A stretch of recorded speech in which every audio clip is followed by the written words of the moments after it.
예수님께서 이 땅에 오셔서 공식적인 그러한 사역을 시작하신 것은 가버나움이었습니다. 나사렛에서 어린 시절 보냈지만 나사렛에 쫓겨나셔갖고 이분이 가버나움, 다시 말해서 우리 베드로와 요한의 집이 있었던 그 도시 가버나움이고, 거기는 이제 갈릴리 이렇게 호숫가에 있었던 가장 큰 도시면서 그 로마의 굉장히 중요한 그 도로의 상에, 이게 고속도로 상에 위치해 있기 때문에 오늘도 이제 도로세를 징수하는 이 우리 마태를 보듯이 거기가 그 교통이 굉장히 발달했던 그런 곳이었습니다. 그곳에서 예수님께서 초창기 사역을 하시면서 이제 아주 굉장히 결정적인 전환점을, 그리고 의도적으로 우리 서기관과 바리새인과 대립각을 세우시는 그런 장면이 바로 오늘 우리가 낭독한 본문입니다. 우리 8장부터 마태는 예수님께서 사역하신 사역의 내용들을 찬찬히 이렇게 쭉 정리를 하고 있습니다. 처음에 예수님께서는 병을 고치시면서 자신의 존재를 알리셨습니다. 그래서 나병 환자를 고치신 이야기, 중풍병 환자를 고치신 이야기, 열병 등을 고치시면서 여러 병들을 이분이 고치셨습니다. 뿐만 아니라 8장 중반에 가면 귀신을 내어쫓는 장면을 보여주시고, 그리고 8장 후반부에 가면 제자들을 부르고 계십니다. 예수님께서 그런 와중에 사실은 기존의 랍비들과 다른 그런 양태의 행동을 보이셨는데, 그것은 죄인과 세리와 죄인들과 이분이 같이 함께 하는 그런 사람이셨고, 그 다음에 그분들이 굉장히 예수님을 좋아했어요. 예수님을 많이 쫓아다녔던 기록을 오늘 우리가 보게 됩니다. 오늘 마태의 집에서 큰 잔치가 있었는데 많은 세리와 죄인들이 찾아왔습니다.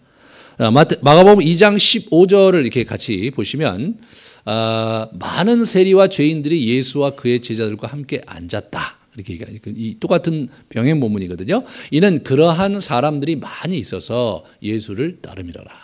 이분들이 예수를 많이 따랐어요. 그럴 만큼 이분이 이 사람들과 좀 친하게 지냈던 것을 우리가 볼 수 있습니다.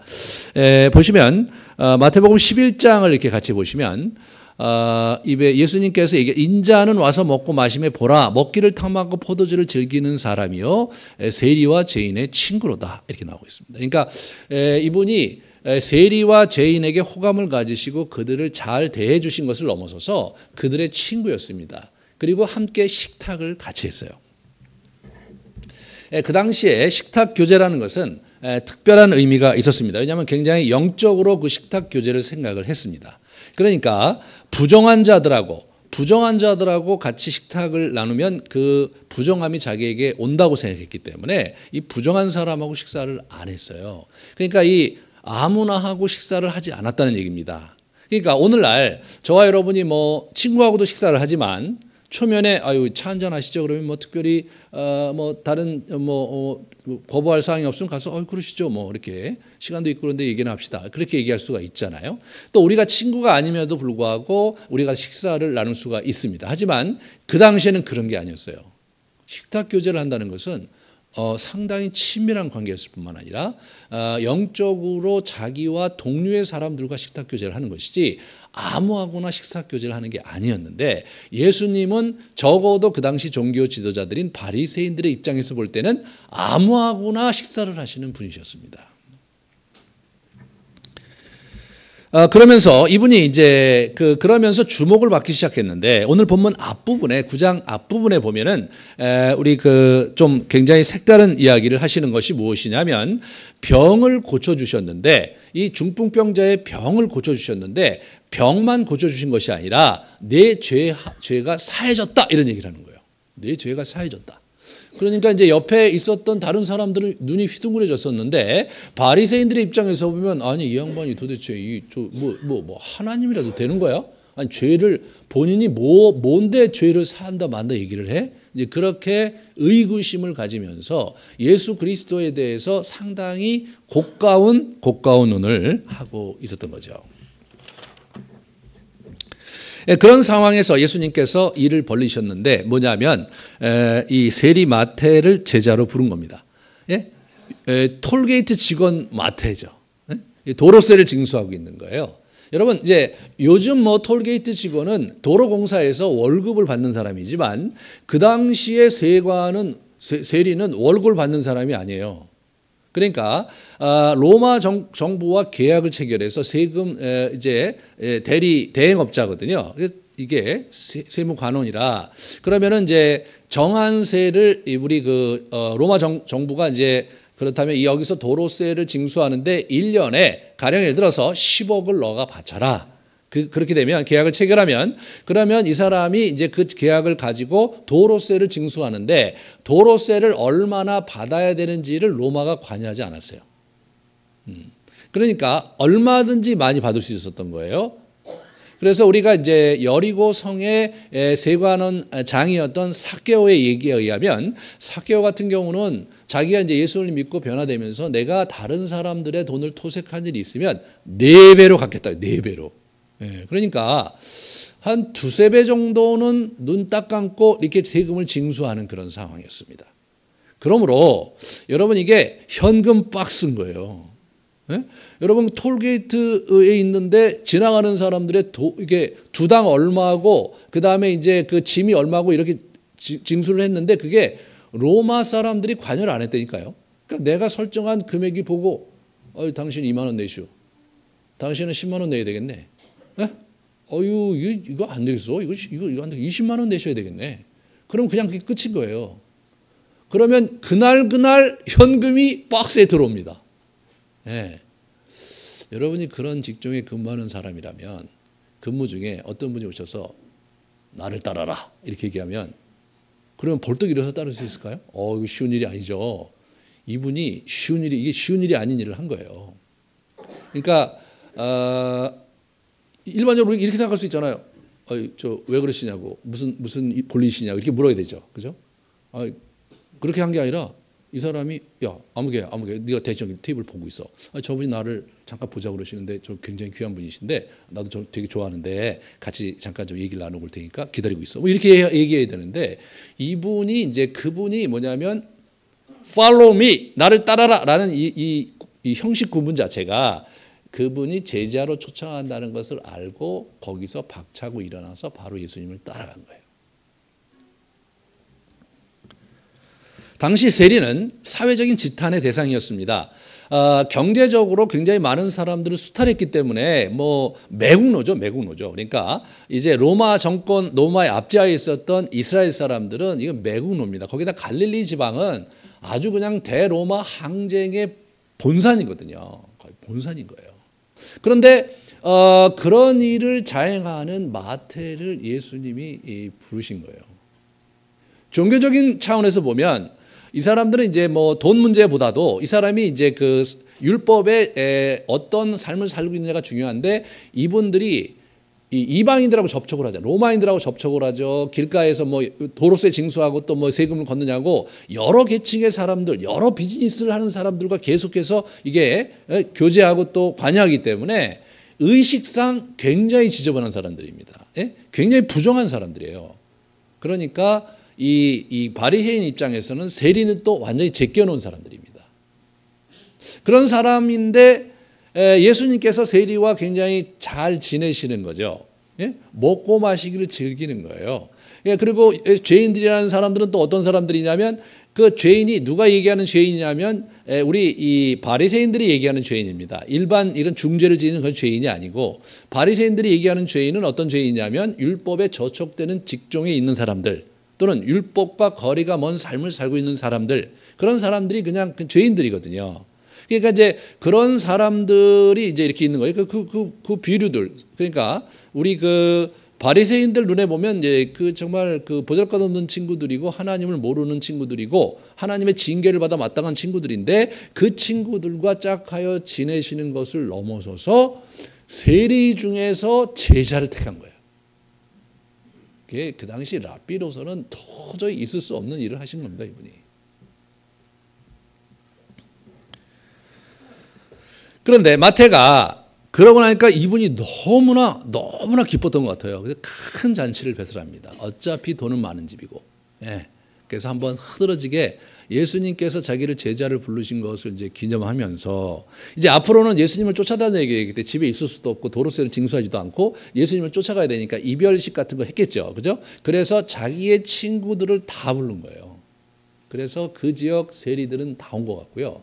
그리고 자기들과 관련했던 그러한 죄인들도 다 같이 와갖고 꾸역꾸역 와서 여기 오늘 보면 많은 사람들이 예, 그래서 온 거예요. 그러니까 이제 왁자지껄 잔치 분위기가 된 겁니다. 그런 자리에 이제 누가 오냐면 우리 그 바리새인과 서기관들이 이제 오게 되는 겁니다. 자, 이분들이 그 의식상 지저분하다고 생각한 그 성경적 근거가 있다는 것을 우리가 주목하셔야 됩니다. 시편 1편 1절을 보시면 이런 말이 있어요. 시편 보여주세요. 복 있는 사람은 악인들의 꾀를 따르지 아니하며 죄인들의 길에 서지 아니하며 오만한 자리에 앉지 아니한다. 이 말씀을 가지고 이제 이분들이 그걸 적용한 거예요. 그러니까 죄인들과 안 하고 그다음 율법에 저촉되는 삶은 사람들과 같이 자리를 안 한다 이거예요. 그러니까 이분들에게 정당성이 있는 거예요. 그러니까 이분들은 어떠냐면 자기 확신이 있는 거예요. 우리는 율법, 하나님의 말씀을 제대로 지키기 위해서 저들과 같이 식사를 하지 말아야 된다고 생각하고 있는 그런 사람들인데 예수님은 그렇게 하니까 이게 이제 상당히 이제 어려운 문제죠. 그들에게 있어서는. 그리고 우리 아까 봤지만 이제 그 친구들 더군다나 먹고 마시는 것을 좋아하는 그런 예수님인 줄 아는데 세리와 죄인들 그러니까 누구하고나 다 식사 교제를 하는 사람인 거예요. 그러니까 이제 그 당시 종교 지도자들 이 랍비의 입장에서 보면 저 사람은 좀 우리와 다른 사람이죠. 완전히 다른 사람이에요. 네. 그런데 이제 문제는 뭐냐면 이분을 무시할 수는 없는 거예요. 굉장히 많은 사람이 인기를 얻고 뭐 이렇게 뭐 하냐면 막 병을 고치시고 그러니까 무시할 수는 없죠. 그러면 병을 고치시고 하나님 말씀을 선포하는 자들이 과거에 누가 있었냐면 선지자들, 구약의 선지자들이 그렇게 했거든요. 엘리야와 엘리사 같은 경우 이제 죽은 사람을 막 살리기도 하는 그런 기록이 구약에 있거든요. 그러니까 이분이 선지자의 라인에 있는 건 너무나 확실한 거예요. 그러니까 무시할 수는 없는데 함께할 수가 없는 거예요. 왜? 이게 너무나 이게 우리하고 다른 형태로 이분이 이제 그 성경 말씀을 선포하고 뭐 하나님 나라의 회개의 복음을 선포하는데 정말 자기가 볼 때는 이제 기가 막힌 거예요. 기가 막힌 거죠. 아니 그리고 아니 세리를 제자로 택하다니 세리를 이런 부분에서 사실은 이분들이 굉장히 심기가 불편했고요. 그래서 이제 왁자지껄 뭐 조그만 도시에 뭐 예수님이 뭐 세리를 제자로 데려갔더라. 사람들이 다 가는데 어딜 가냐. 마태가 너무나 기뻐서 큰 잔치를 배설했더라. 거기 누가 가냐. 이 세리들이 다 가고 그냥 그 친구들 제자들 비류들이 다 간다. 그러니까 이제 우리 바리새인들이 온 건데 오늘 본문에 보면 바리새인이 온 거지만 마가복음과 누가복음의 병행 본문에 보면 바리새인 중에 제자들, 서기관들 또는 그들의 서기관들이 이렇게 얘기한 걸로 봐서 이제 바리새인 중에도 식자층이고 랍비들이었던 사람들이 왜 갔겠느냐? 예수 그리스도에 대해서 알아보고 이 친구를 이렇게 지적하려고 이제 간 거예요. 이분들이 그렇게 간 거예요. 네. 그런데 이 장면에서 이렇게 가만히 묵상을 하다 보면요. 예수님께서 작정을 하시고 그들에게 말씀하신 흔적이 엿보이는 거죠. 그러니까 마태의 집에서 이제 잔치를 베푸는 거예요. 지금 예수님은 서기관과 바리새인들의 주목의 대상이 되고 비방의 대상이 되고 있는 상황입니다.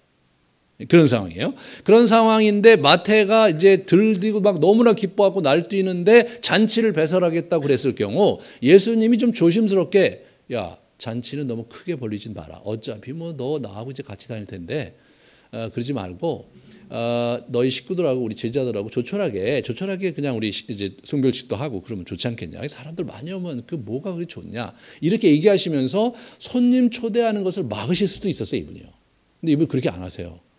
그러고 나서 오늘 보면 앉아 있다는 표현을 이렇게 하잖아요. 이렇게 보시면 잡수실 때 많은 세리와 죄인들이 와서 예수와 그의 제자들과 함께 앉았다. 이 앉았다는 것이 이분들이 테이블 자체가요. 테이블이 이렇게 있고 옆에 이렇게 의자가 있는 그런 형태로 이분들이 이렇게 식사를 하시는 게 아니고 우리나라와 비슷한 게 상이에요, 상. 그러니까 낮은 상을 이렇게 하고 그 다음에 이제 이분들이 이제 이렇게 우리 같이 책상 자리를 하고 앉거나 다소곳이 앉는 이런 문화가 아니고요. 이분들이 이렇게 잘 못 앉으시니까 어떻게 되냐면 누워서 이렇게 약간 기웃도 이렇게 누워서 이렇게 이분들은 또 숟갈도 없었잖아요. 숟갈이라는 게 굉장히 고급 저기잖아요. 우리 그 도구잖아요. 유럽도 뭐 18세기인가 그때까지 숟갈이 없었대요. 그 녀석들이. 근데 지금 저러고 있는 거죠. 근데 좌우지간 그런데 이 사람들이 뭐냐면 이 사람들이 그걸 손으로 먹잖아요. 손으로. 여러분 이게 비스듬히 누워갖고 이렇게 손으로 먹으면서 막 터치를 하잖아요. 계속 이게 막 부딪히고 먹고 마시고 막 이런 걸 되게 그냥 그런 걸판지게 하시는 분이에요. 이분이 먹고 마시는 거 진짜 좋아하시는. 그러니까 이분의 스트레스 해소는 제가 볼 때 먹고 마시는 거였다는 생각이 들어요. 이분이 막 스트레스 굉장히 많으셨지 않았겠어요? 애들 와갖고 이상한 짓 하고 막 그러니까. 그래서 이제 이분이 이제 그런 시간을 이분이 많이 보내시는데 이제 그 친구들이 온 거죠. 예수님은 아셨을 거예요. 반드시 올 거다. 반드시 올 거다. 그래서 이제 이분이 이렇게 쭉 보다가 왔어요. 왔는데 이제 사람도 많고 그러니까 이들이 이제 예수님께 직접 오긴 그렇고요. 예수님 주변이시잖아요. 직접 오긴 그렇고 거기 주변에 있었던 아마 제자들이 좀 있었겠죠. 제자들에게 너희 선생님은 왜 세리와 죄인들하고 식사를 하느냐 이렇게 이제 얘기를 한 거죠. 그러면 누가 대답해야 되냐면 제자들이 대답해야 되잖아요. 근데 그렇지 않고 예수님이 딱 대답을 하세요. 그러니까 예수님이 기다렸다는 듯이 대답을 하시는 거예요. 굉장히 불쾌하게 대답을 하십니다. 여기 보시면 12절에 보시면 예수께서 들으시고 이르시되 건강한 자에게는 의사가 쓸 데가 없고 병든 자에게나 쓸 데가 있느니라 이렇게 얘기하시는 거예요. 이게 질문에 대한 그러니까 질문에 대한 그 정확한 답은 아니잖아요. 그 질문에 대한 답이 아닌 거예요. 딴 얘기를 하시는 것 같은 거예요. 그래서 왜 너희 그 선생님은 우리의 그 장로들의 율법에 의하면 금하고 있는 그런 저런 비류들과 같이 식사 교제를 하면서 의식상 부정한 자리에 앉아 있느냐라고 얘기하시면 그거를 대답해야 되시잖아요. 너희들이 신학이 잘못됐고 너희들이 아는 게 뭐냐 이런 식으로 얘기를 하셔야 되는 장면인데 아니면 야, 오늘은 그런 얘기 하지 마. 오늘 기분이 좋은데 이런 날도 있어야 되는 거 아니냐 살다 보면 아유 너희들도 와서 같이 먹자 이렇게 하실 수도 있거나 뭐 이런 식으로 얘기가 되는데 이게 그런 게 얘기한 게 아니라 이분이 썰렁하게 싸하게 분위기를 바꿔버리시는 거예요. 건강한 자에게는 의연히 쓸데없고 병든 자에게야 쓸데있는 거 아니냐. 약간 굉장히 냉소적이죠. 그러면서 그들의 의표를 찌르면서 그들을 공격을 하고 계신 거예요.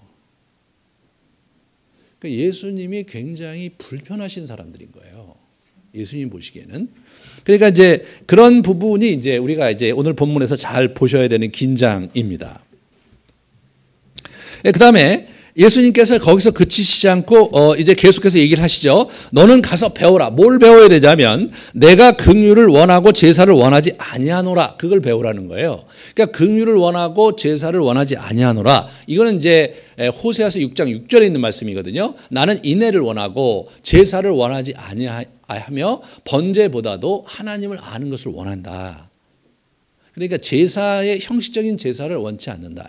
너의 마음을 원하고 그리고 내 마음에 합한 행동을 하는 것을 원한다. 이제 그런 얘기를 이제 우리 예수님께서 이제 하시는 거거든요.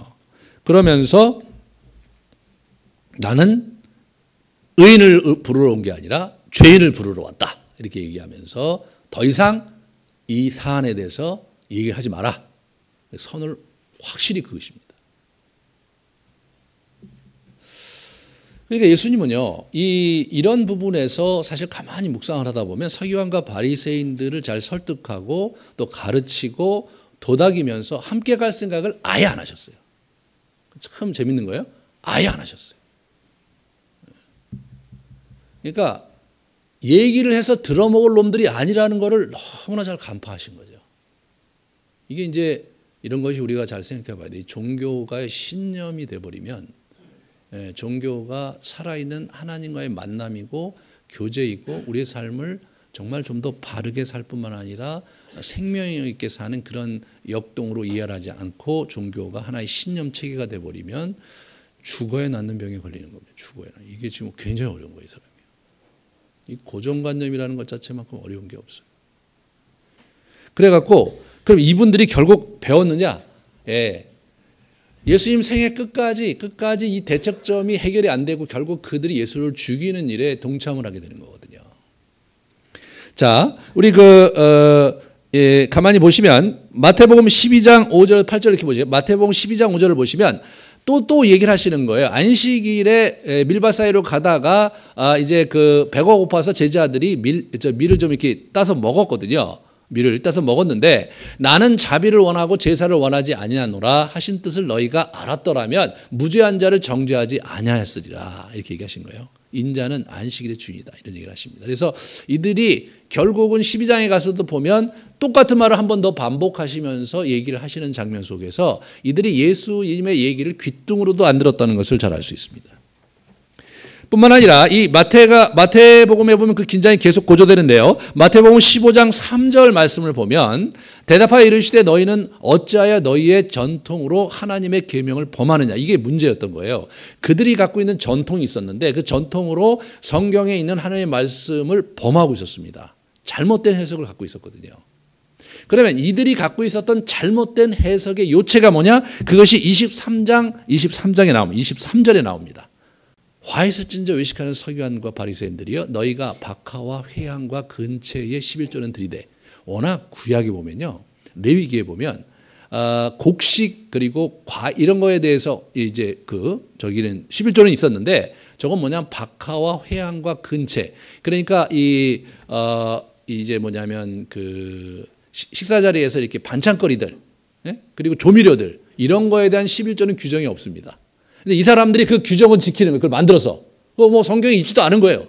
마치고 하면서 너희가 뭐냐면 율법에 더 중한 바 정의와 긍휼과 믿음은 버렸도다. 다시 말해서 율법의 정신은 너희가 버린 거다.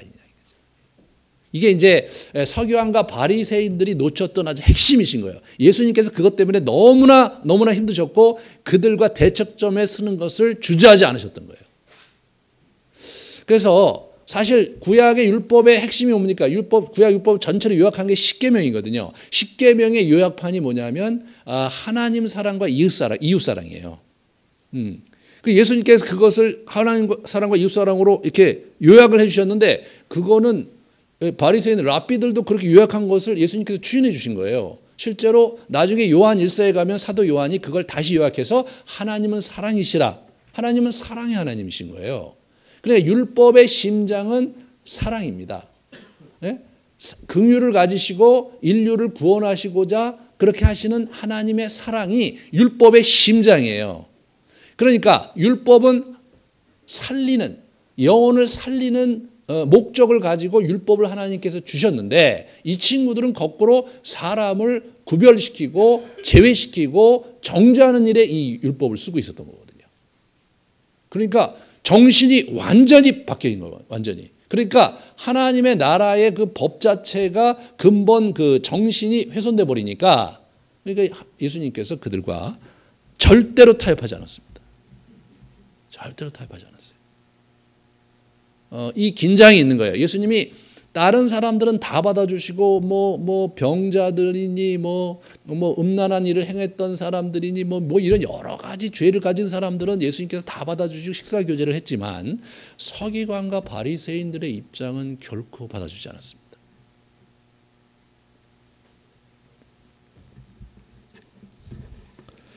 이게요, 이 긴장이 계속돼서 누가복음 15장에 다시 이 긴장이 계속됩니다. 모든 세리와 죄인들이 말씀을 들으러 가까이 나아오니 바리새인과 서기관들이 수군거려 이르되 이 사람이 죄인을 영접하고 음식을 같이 먹는다. 이걸 또 그러는 거예요. 계속 그러는 거예요, 계속.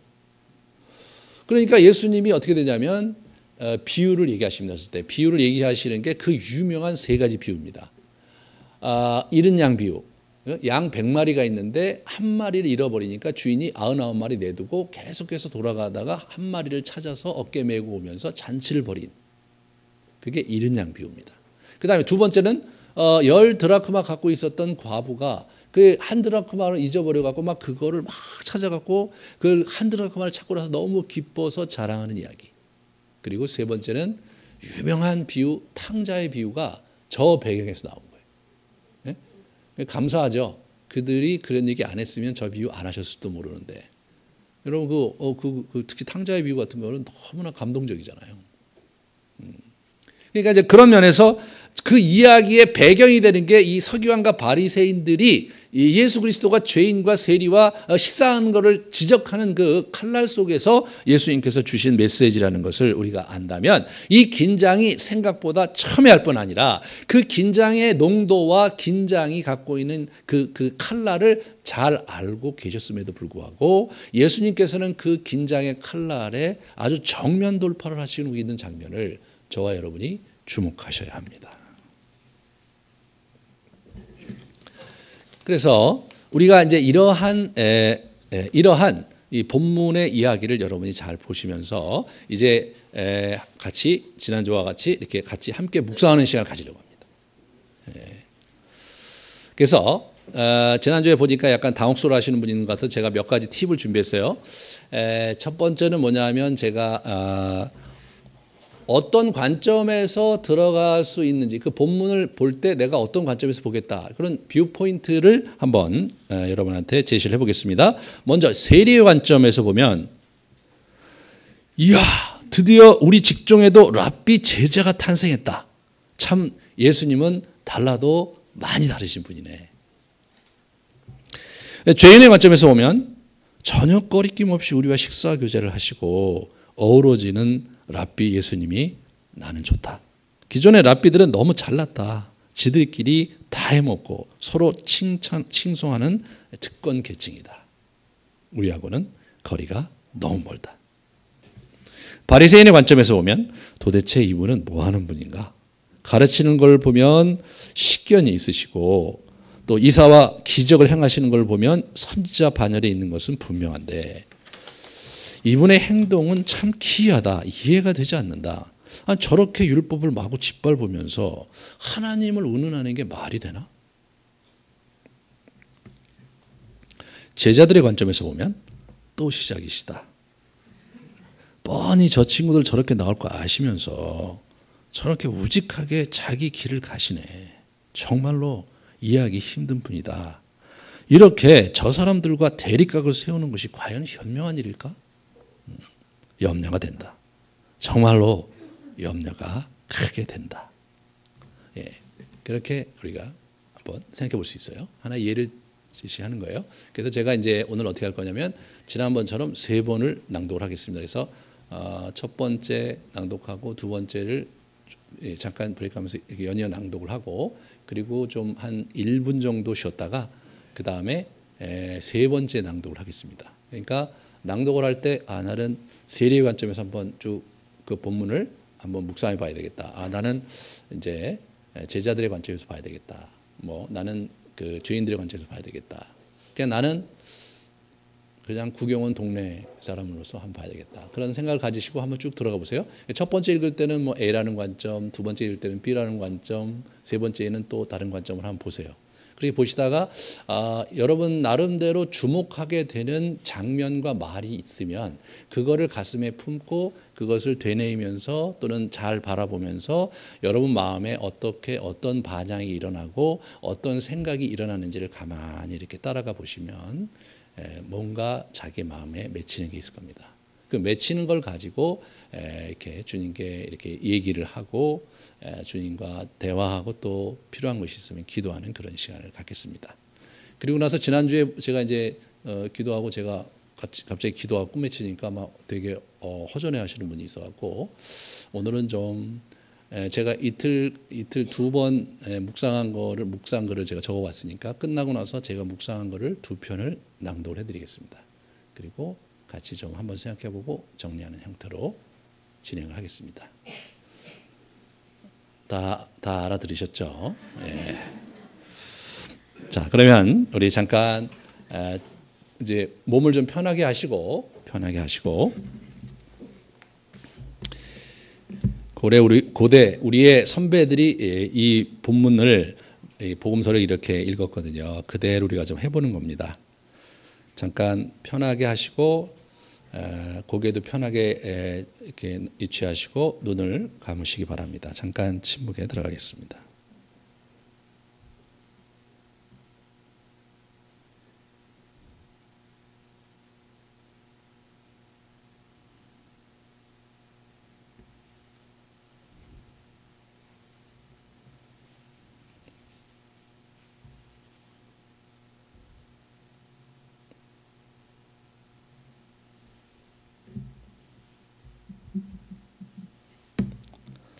예수께서 그곳을 떠나 지나가시다가 마태라 하는 사람이 세관에 앉아 있는 것을 보시고 이르시되 나를 따르라 하시니 일어나 따르니라.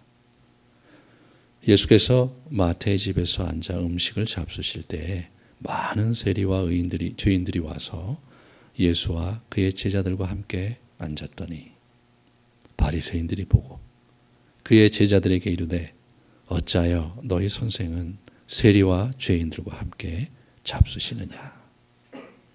예수께서 들으시고 이르시되 건강한 자에게는 의사가 쓸 데가 없고 병든 자에게야 쓸 데가 있느니라. 너희는 가서 내가 긍휼을 원하고 제사를 원하지 아니하노라 하신 뜻이 무엇인지 배우라. 나는 의인을 부르러 온 것이 아니요 죄인을 부르러 왔노라.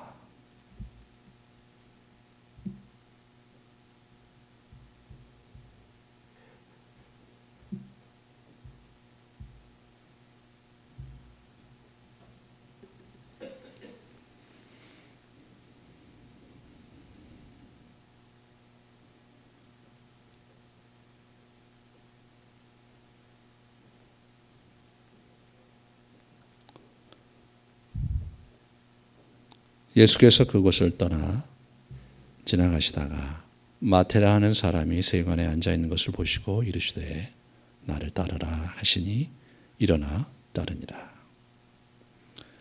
예수께서 마태의 집에서 앉아 음식을 잡수실 때에 많은 세리와 죄인들이 와서 예수와 그의 제자들과 함께 앉았더니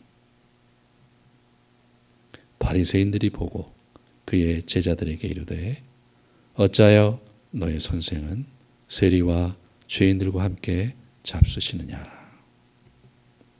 예수께서 들으시고 이르시되 건강한 자에게는 의사가 쓸 데 없고 병든 자에게라야 쓸 데 있느니라. 너희는 가서 내가 긍휼을 원하고 제사를 원하지 아니하노라 하신 뜻이 무엇인지 배우라. 나는 의인을 부르러 온 것이 아니요 죄인을 부르러 왔노라 하시니라.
예수께서 그곳을 떠나 지나가시다가 마태라 하는 사람이 세간에 앉아 있는 것을 보시고 이르시되 나를 따르라 하시니 일어나 따르니라. 예수께서 마태의 집에서 앉아 음식을 잡수실 때에 많은 세리와 죄인들이 와서 예수와 그의 제자들과 함께 앉았더니 바리새인들이 보고 그의 제자들에게 이르되 어찌하여 너의 선생은 제자와 세리와 죄인들과 함께 잡수시느냐. 예수께서 들으시고 이르시되 건강한 자에게는 의사가 쓸데 없고 병든 자에게라야 쓸데 있느니라. 너희는 가서 내가 긍휼을 원하고 제사를 원하지 아니하노라 하신 뜻이 무엇인지 배우라. 나는 의인을 부르러 온 것이 아니요 죄인을 부르러 왔노라 하시니라. 아멘. 묵상에 들어가시겠습니다.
마음에 맺힌 것을 가지고 또 생각을 가지고 주 앞에 드리고 싶은 말씀이 있다면 올려드리도록 하겠습니다. 기도하겠습니다.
예수님 이름으로 기도합니다. 아멘.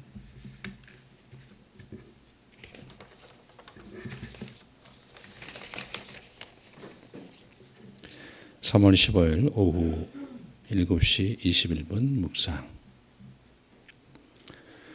아니, 사람들이 일이 많이 들어오나? 이 도시 세리들이 다 오네? 그런데 저런 문제 많은 사람들도 오네? 하긴 모두들 마태의 친구들이니까. 그런데 바리새인들은 예수가 랍비이신데 세리 마태를 제자로 택했으니 얼마나 기가 막힐까. 그들과 친하게 지내는 것 자체가 있을 수 없는 일인데 제자로까지 부르시게 되었으니까. 그런데 요즘 예수님과 같은 이가 어디 있나? 정말 우리네 삶 속에서 애환과 영적 필요에 관심 있는 랍비들을 찾기가 어렵지 않은가?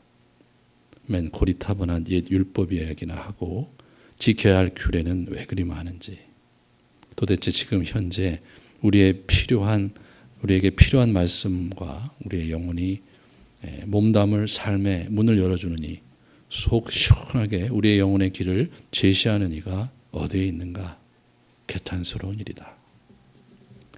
세례 요한이라는 출중한 제사장 아들이 회개를 외치며 신선한 바람을 일으키는 것은 좋았는데 그는 결국 제사장 아들의 한계를 넘어서고 있지 못하지 않는가?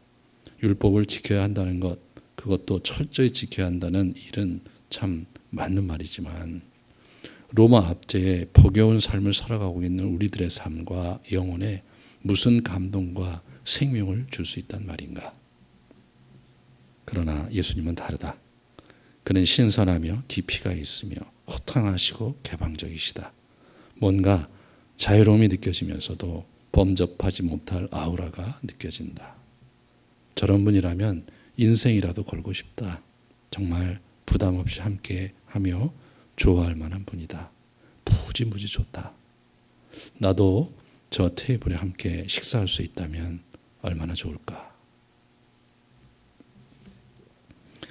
3월 16일 금요일 오전 8시 20분 묵상. 바리새인들은 어쩌다 이 지경이 되었는가? 그들은 누구보다도 최선을 다해 하나님을 알고자 하고 헌신한 자들이 아니었는가? 그런데 주님의 진단에 의하면 병든 자들이 되었다. 소위 건강한 자들로 율법을 고수하는 의인으로 군림하며 사람들을 판단하고 비판하고 있다. 긍휼과 공의와 믿음이라는 율법의 정신을 놓친 채 하나님의 뜻과 신앙을 설파하고 있다. 결과적으로 그들은 자신들의 의도와는 다르게 많은 사람들을 하나님의 사랑으로부터 격리시키고 소외시켰다. 하나님의 마음에 맞닿은 영혼이 아니다. 주님은 제사보다도 긍휼을 원하시는 하나님의 마음을 배우라 하신다. 주님은 소위 의인이 아니라 죄인을 부르러 오셨다고 잔치상에 있는 모든 사람 앞에서 외치고 계시다. 나는 의인으로 살고 있는가? 긍휼과 공의와 믿음을 담지한 의인의 삶을 살아가고 있는가? 종교적 통념과 잣대에 갇혀 영혼들을 사랑하고 품는 마음을 놓친다면 나도 그들의 대열에 발을 들여놓는 것이다. 그들은 세리와 죄인들이 하나님께로 나아오는 것을 막아서고 있다는 사실을 알아차리지 못하고 있다. 수많은 율법 조항들에 쌓여 많은 사람들로부터 스스로 격리되었다. 그들만의 하나님을 섬기고 있다. 베드로가 사도행전에서 말했던 질타가 생각난다. 지금 너희가 어찌하여 하나님을 시험하여 우리 조상과 우리도 능히 매지 못하던 멍에를 제자들의 목에 두려 하느냐. 서기관과 바리새인들은 왜 그 지경이 되었을까? 왜 구약에서 율법의 정신을 갈파하지 못한 채 망가져 갔을까? 종교란 무서운 것 아닌가? 자신의 아직과 신념으로 무장한다면 참으로 대책이 없다. 가서 배우라는 예수님의 명령이 묵직하게 다가온다. 결국 예수님에게 배우지 못한 사람들이 되어버리지 않았는가. 진정으로 하나님을 인격적으로 만나고 경험하는 삶이 결여된다면, 그리하여 하나님을 경험하며 하여 그 마음을 아는 지식이 자라가지 않는다면 나도 어느 틈엔가 그들의 대열에 들어서 있을 것이고 그것을 알아차리지도 못할 것이다. 병든 영혼이 되어 예수님의 질타와 냉대를 받게 될 것이다. 끔찍한 일이다.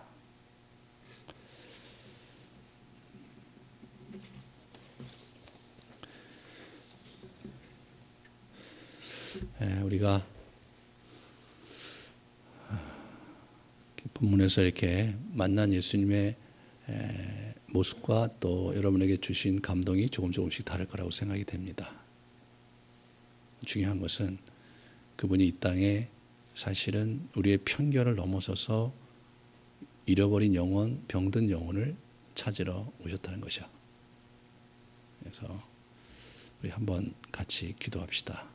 우리가 정말 이런 예수님을 잘 붙들고 정말 주님이 원하시는 그러한 배움의 길을 갈 수 있게 해달라고, 주께로부터 배워서 생명의 길을 우리가 붙들 수 있게 해달라고 같이 우리 기도하시겠습니다.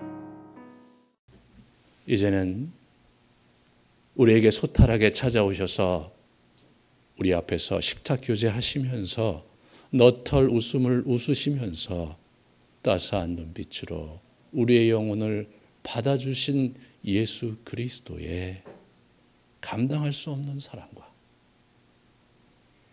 그 아들을 이 땅에 보내주셔서 몽매하고 무지한 우리들에게 하나님을 볼 수 있게 하시고 하나님의 구원의 소망을 붙들 수 있도록 그 아들을 이 비천한 곳에 보내신 어마어마한 하나님의 경륜과 무너진 우리 마음에 힘을 주시고, 저 예수님이 너를 사랑하시고 너와 함께하기 원하시고 너에게 길이 되기 원하시는 분이시다라고 격려해 주시며 그 앞으로 다가가라고 등 떠밀어 주시는 성령의 자상하신 손길이 이 자리에 주님의 식탁에 초대받은 죄인들로서 그분에게 위로받기 원하고 그분과 동행하기 원하고 그분을 붙잡기 원하는 우리 귀한 아름드리 교회 성도들 위해 이제로부터 영원토록 함께 있을지어다.